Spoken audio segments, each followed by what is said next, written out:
five for the concert version of Stephen Sondheim's Follies rose as one for a 10-minute standing ovation.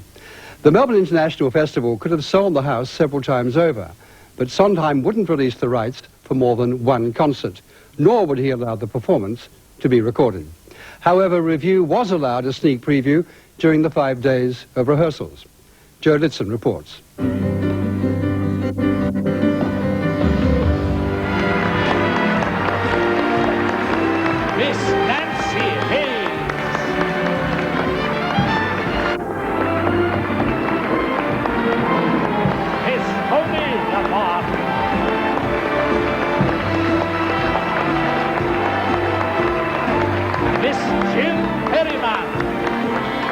It was one of the most sought-after tickets at this year's Melbourne International Festival, with musical theatre lovers jetting in from around the country.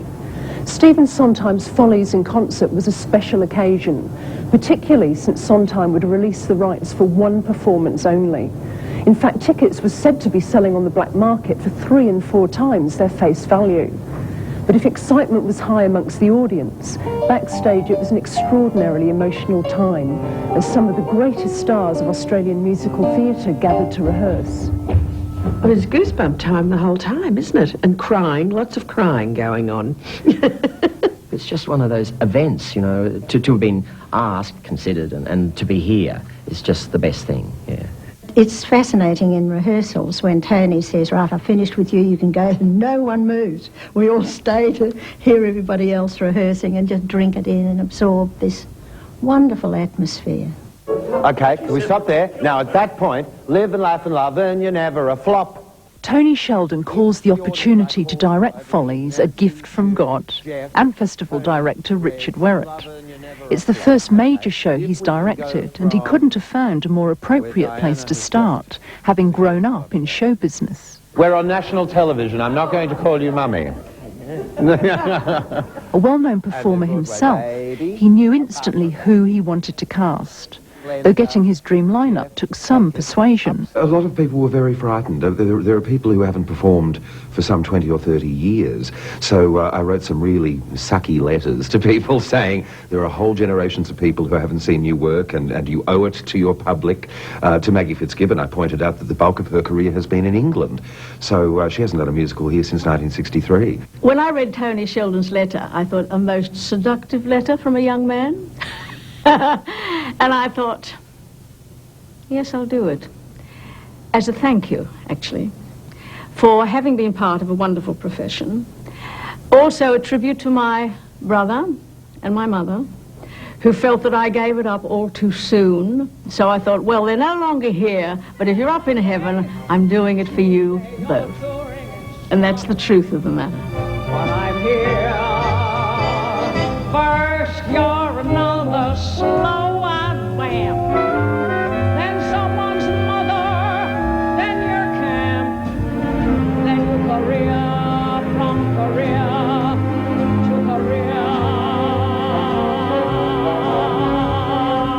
I'm almost through my memoirs, and I'm here. To see Maggie Fitzgibbon get up there, and Jill, to see Jill. I hadn't seen Jill since Funny Girl. I've been away overseas while she had her whole career. Jessie is racy, but hard as a rock. Lucy is lacy, but dull as a smock. Jessie wants to be Lacey, Lucy wants to be Jessie. That's the sorrowful Tracy, it's very messy. It's the first musical that's been written in I don't know how long for people over 50. I mean, there aren't too many shows, you know, we're all consigned to the mother roles or the friend of the star. And so here we have a show that is celebrating these people who were showgirls and in the theatre between World War I and World War II have come back for a reunion in this theatre that tomorrow goes under the Wreckers Ball and becomes a parking lot. I am not going to make an ass out of myself alone. If I do this number, we all do this number. Phyllis? Are we ready? Yep. Then heaven help us. The all-star cast included virtually every leading lady from musicals of the 1950s to 1970s. Lord, Lord, Lord, that woman is me.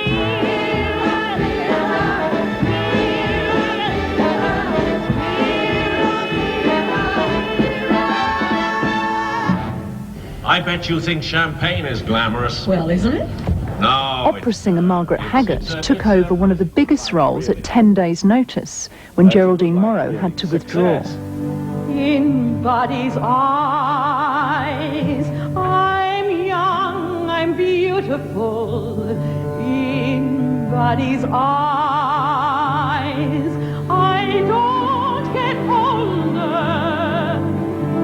I'm still the princess, still the bride. In body's eyes.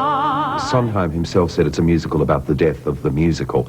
It actually is celebrating a bygone era, and as a result the music is a pastiche of the Gershwins, the Cole Porters, the Dorothy Fields lyrics, Harold Arlen music, things like that. And but it's also about letting go of the past and moving on. It's such a showbiz musical, you know, and being part of that is the great thing. And that's the other thing about this occasion, is that it's brought me back into showbiz, because I've been away out there by myself, and in the end you wonder whether you are in showbiz. But I can't deny that this is showbiz, and it's wonderful. I've got to close. God, why don't you love me? Oh, you do. I'll see you later. Blues. So long as you ignore me, you're the only thing that matters. A feeling that if I'm good enough for you, you're not good enough. And thank you for the present, but what's wrong with this stuff? Those don't come any closer, cause you know how much I love you. Feelings, those tell me that you love me. Oh, you did. I'll see you later. Blues. So has it been exhausting? Oh, I think so. I'm pretty pooped at the end of the day, I must say. Mostly from worry.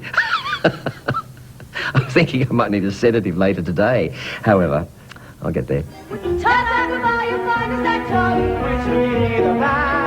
In the musical, the four leading performers are confronted by the shadows of their former selves.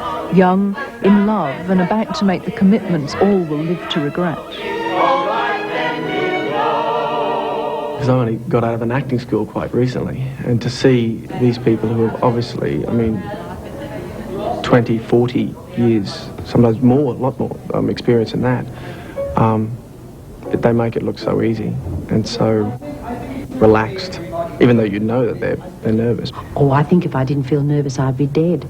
It's not worth being in this business if the adrenaline doesn't flow. It's so special. I mean, one performance. There's a madness about it all, of course, because it's really archival material.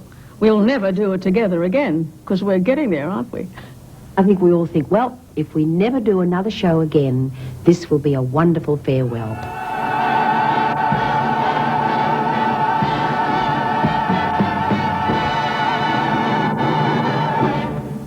Follies in Concert was but one of 50